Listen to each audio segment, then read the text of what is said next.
咁就美國聯儲局馬上就會換主席啦。咁其實對個政策預期坊間都好多唔同嘅睇法啦。咁其中一個嘅情景都講得比較多，就係減息啦、弱美元，跟住另外一方面就通過美國各方面去控制一啲能源嘅供應嚟到抑制通脹啦。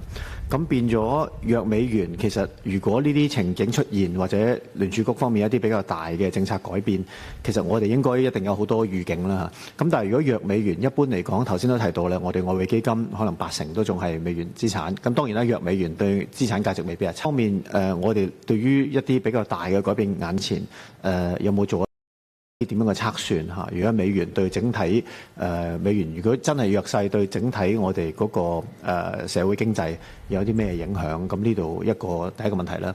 第二個問題翻去頭先都係關於穩定幣嗰度啦。咁穩定幣而家發咗2個牌照啦。